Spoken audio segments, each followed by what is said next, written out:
Are you considering divorce? Are you dealing with it now? Are you on the other side and not sure what comes next? You've come to the right place. Welcome to the Divorce Do's and Don'ts Show with your host, Lisa C. Decker. Well, welcome back to the Divorce Do's and Don'ts Show. I'm Lisa C. Decker, certified divorce financial analyst, real estate collaboration specialist in divorce, and a certified amicable divorce professional as of 2022, a new designation. I am also the CEO and founder of Divorce Money Matters and DivorceTown USA, the organization that brings you this show. Thank you so much for joining us today or coming back. We hope you're returning to learn more about the do's and don'ts of divorce. So listen, April is National Financial Literacy Month.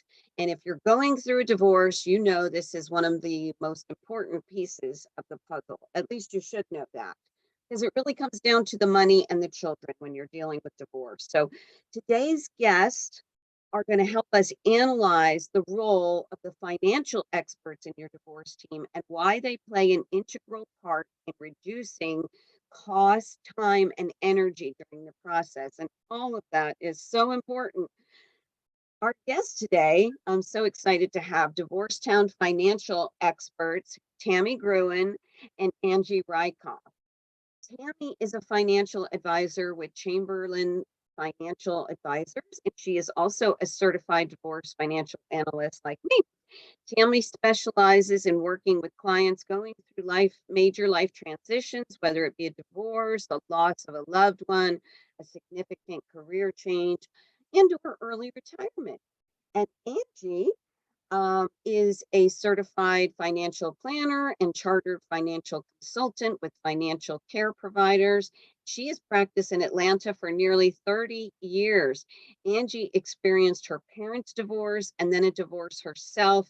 And that's why she's not only respectful of the dollars at stake, but the personal relationships and most importantly, the children involved. Welcome to the show today, ladies. Feel free to come on camera. There they are. Look at those beautiful faces. I am so happy to have these two ladies as members of DivorceTown serving clients going through divorce. And so we're going to dive right in here. So we're going to start with you, Tammy. How do you use your CDFA designation? And that's a certified divorce financial analyst. So I became a financial advisor initially to use my financial skills to help people with their personal finances. I was divorced myself in 2013, and I feel like I understand the challenges that women specifically face after divorce. So I thought that that was, the best place for me to focus my financial planning practice. So my clients tend to be the non-financial spouse. They can be at a big disadvantage during negotiations. And I help put the context around the decisions they're making now during the divorce process, how that might align to their plans and vision of their future. And I spend a ton of time working with clients talking about things like budgets and retirement and planning, so that they can not only focus on what's happening during their divorce, but also make sure that some of the decisions they're making fit with the context of their future plans. Excellent. Excellent. So Angie, what is your personal motivation to change the divorce experience for the families that you work with? Well, my parents divorced when I was 4 years old, and that was back in 1971. When getting divorced was just a new frontier, and people did not understand what was going on or how to do it healthy. They didn't have role models. Children had not been through this. My classmates didn't have divorced parents like children are today. And it's a little bit more well known what to do, what not to do. And there's a lot more counseling involved to help this process. When my parents went through divorce, it was just mudslinging. And money was not situated out correctly. So every time I was a child, if we were at the store, you wanted something, it was, whether it's your dad's money or my money, you're going to pay back and forth. And there was just a lot. And had my parents known better, they would have done better. I love them both, and they both love me very much. And that would have happened in a better state. I grew up, and I think as many children of divorce, while you're sorting yourself out, I was married in 2000 and I re-singled in 2003. So going through it yourself, everyone looks on divorce from the outside and thinks they understand or they know what it is. And it wasn't until I went through a divorce my own self. And I remember looking at somebody and I said, you don't understand. You just don't. This is me. Like this is me. And so I think that what I really wanted to do in the divorce space was to set things up so that you can get closure. Once you have a settlement, really have a settlement that not only handles the present situation, which I don't see many settlement agreements written up so that they settle at the time of the divorce. There seems to be lingering financial arguments going on, and enduring throughout the rest of the relationships, enduring between mom and dad and the kids, and when support's going to stop, how college is going to get paid for, how these children are going to get taken care of. And so the second part of that is being in this industry so long, I really understand the nuts and bolts of what has to transpire to split that IRA, or to split that 401k, or to transfer assets from one person's name to another person's name. And what are the tax consequences around that? Absolutely. That we don't talk about enough, right? Yes. So what I try to do is get all that technical stuff done so that you don't have to fight over it later. Mm-hmm. Right. Very Or good. have unpleasant surprises like, oh my God, I got a tax. What? I got a tax bill and you didn't? Right.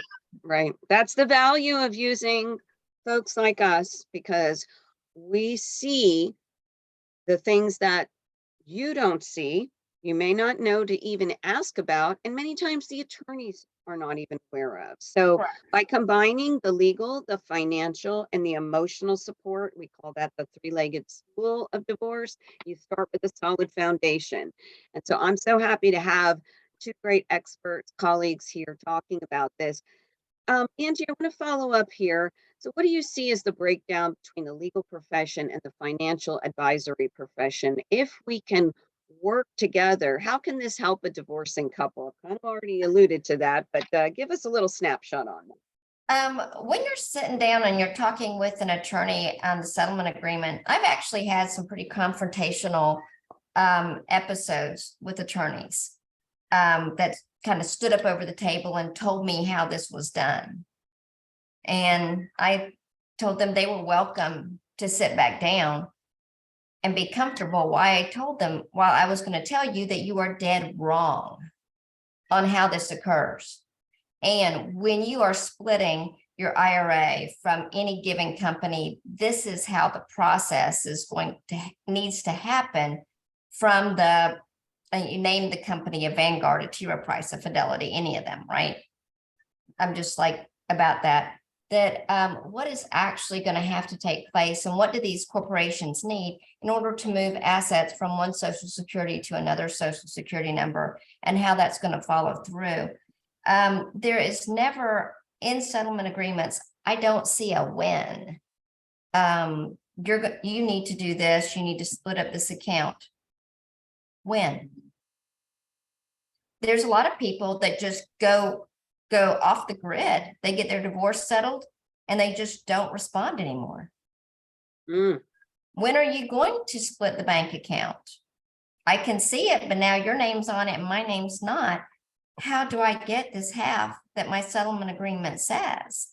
And I mean, there's a lot going on emotionally, and a lot of people don't want to let go, or a lot of people just want to keep hurting the other person. The settlement wasn't what they wanted, and they want to keep the fight going.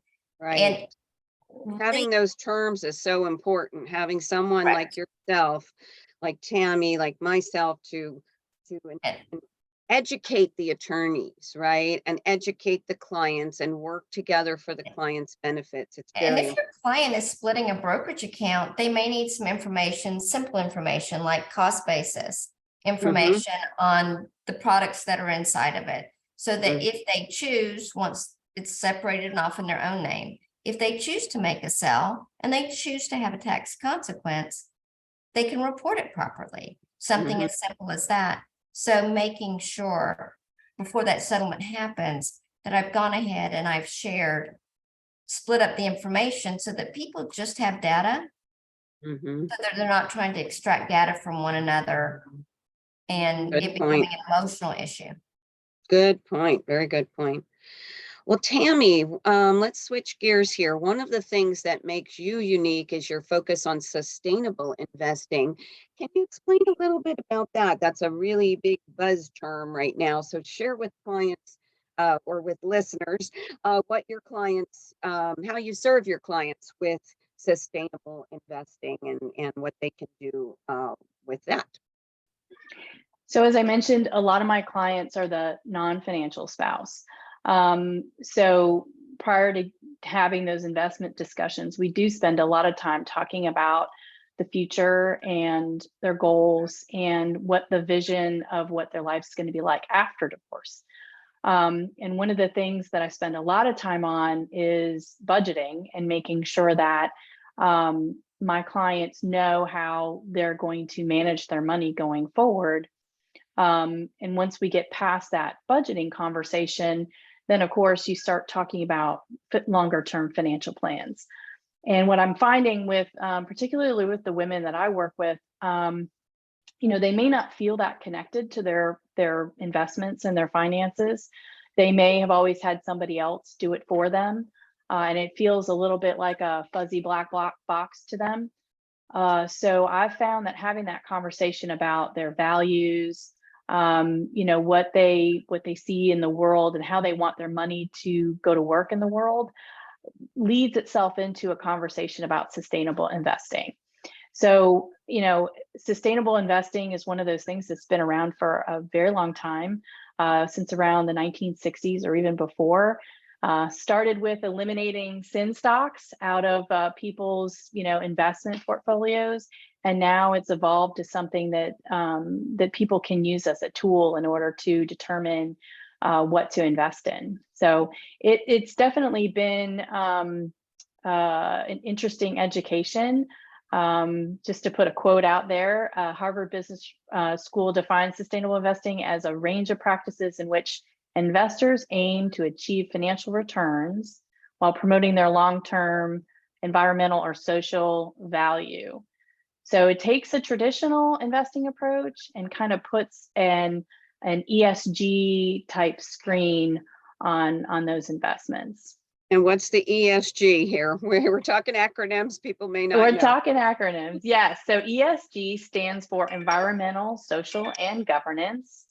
It is related to a company's business practices and how they treat the environment, how they treat their people, and their internal governance, as far as holding themselves to a higher standard than a lot of companies, and they get rated on that. And you can look that up. If you look up a stock or an ETF or a mutual fund, you can see what that particular investment's ESG rating is across those three factors. And I do agree with you. I think a lot of people are becoming much more conscious of the decisions of what are their dollars doing in the world, whether they're purchasing something or whether they're investing. How can they have some control in a world that feels like everything's out of control? So this is a nice Exactly for people to have some options on that. Sustainable investing is referred to by different names, and this sometimes creates confusion for investors. So How would you simplify this for those who aren't familiar with the terminology? We discussed that a little bit, but anything further you can add to that? Yeah, there's three main types of sustainable and what would fall under sustainable investing. You have socially responsible investing, which would be more of an elimination style investing, where investors will take out companies that don't align to their politics or their religious beliefs or their personal ideologies. There are companies that may engage in negative practices around the environment, manufacturing weapons, tobacco, alcohol, those types, the sin stocks, like I mentioned. There's What a do you call second category. those? What stocks? I'm sorry. What do you The call them? sin stocks. Thin. Sin, SIN. So like tobacco, alcohol. Okay. Yep. All right. sin I'm stocks. learning with you. Okay. There you go. The second type of sustainable investing I would put into a category called like impact or thematic investing. And, this is where folks might really want to put their money in a particular place in the world. I have one client who was a caterer and felt very strongly about food insecurity. And, she wanted to invest in a particular set of stocks or ETFs, that did good in the world as far as helping folks have food in places that, there's a lot of food insecurity. So you may see very specific places where clients want to invest. Environmental impact is another big one that most people would think of too, is, folks that really want to see they want their investments specifically in companies or stocks that are related to actually improving our environment, like wind energy, solar, those types of things. And then the third would be ESG, as I mentioned, just specifically ESG type investments. And that's a kind of a bigger, broader category where you might use those actual scores, the environmental, social, and governance scores, to determine which investments you'd like to have in your portfolio, especially when you're dealing with mutual funds or ETFs, which is more of a basket of stocks. You've got a more broad group of companies that you're looking at, and looking at an overall ESG score, might be really helpful before you make a choice. Love it. Love it that we have these choices now. So, Angie, let's switch gears again here. Do you have any thoughts on what a couple might need to do before the divorce process starts to protect their assets during the divorce process? And I would also say to, protect their credit so that, their massive amounts of credit aren't run up as well. Correct. I believe in writing when you start a divorce, start in with a settlement agreement, like go ahead and get some legally drafted on what everyone is going to do and who is going to cover what expenses, so that during the divorce, one spouse or another spouse is not allowed to run up expenses extravagantly and leave the couple in a whole lot of debt. Going ahead and setting up how much, like if the husband may be the breadwinner, if he leaves the house, how much he is going to give each month to support that house and how much he is responsible for. So someone doesn't go and say, well, if I'm going to be left with the house, I'm going to get the kitchen and redo the whole thing and just spend some money around things. Yes. Because you can't. The next part that I really specialize in is shoring up your assets. We have not seen a lot of market declines. And during the pandemic, we saw some people that were engaged in divorce. Accounts dropped dramatically, right, for a few days. What do you do if your soon-to-be former spouse panics and sells at the bottom? Can they do that? There were people making financial transactions that were going on that the other spouse did not approve of. Maybe it was to their loss, maybe it was to their gain, but certainly people had not prepared on the front end. Looking at the assets that you have, right now, I don't know how long this video will be going, but we're at the end of March of 2023. Just to give you some perspective, we may or may not be going into an economic recession. It's been talked about a lot. It hasn't happened yet. We don't know what we can foresee. But if I were going into a divorce at this time, I would probably go ahead and look at what are the taxable consequences of getting my assets out of more volatile equities and into safer places so that they don't move around so much. In case we do have some kind of a setback between now and the time that I can get my divorce settled. Going ahead and putting things in stop loss orders used on stocks. Mutual funds are not eligible for stop loss orders. So you may want to consider changing out of mutual funds and into ETFs, which are a very, very similar investment vehicle, but they trade intraday with the stock, and you can put stop loss orders under those. And learning the stop loss terms. If you are trading on any generic platforms, a Schwab, a Pershing, a TD Ameritrade, just any of those, they use their terminology for stop losses and stop limit orders differently. So getting educated on what terminology you use and what you put in your accounts, such that the market does take a pullback, those equities would sell and you would not be caught in a down trough. And Gotcha. that can make a lot of difference. And it's not nice when you get a settlement agreement and you think you know what you have to plan the rest of your life. But by the time we get to the end of this divorce, what you think you have has changed dramatically. Those are good points. Thank you, Angie. So, ladies, I'm going to ask you both this quick question before we end. It's unbelievable how quickly the time goes here when we're on the show, and you both have so much knowledge and so much to give, and I'm very happy to have you here today sharing with our audience. What do you see? I'm going to start with you first, Angie, and just give me a quick answer here. What do you see as the most common and costly financial oversight in divorce settlements? Not going into detail and not getting the terms exactly correct on what accounts are splitting, how they are, and when they're going to be split, if that split's going to happen on a dollar basis or a share basis, but not getting entirely specific and putting an endpoint in the paperwork. Going ahead and having finalization on a divorce for closure is very important. So you don't go on struggling over money after this thing's settled. And that's a great point. And that has to do with real estate as well. You know, if you're going to have to sell the marital home or do a refinance into one spouse's name or the other, you know, when is that going to happen by? And is it possible? That's a whole topic for another show. But, you know, there's so many layers of things in divorce that's why you need a team, and that's why you need experts in each of their fields to look over these aspects. So, Tammy, I'm going to ask you the same question. What do you see as the most common and costly financial oversight when people are going through divorce with their settlements?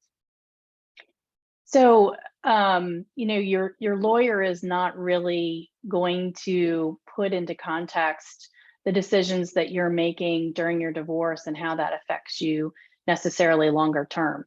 And particularly the financial affidavit has information about your life now, not necessarily what your life is going to look like in the future.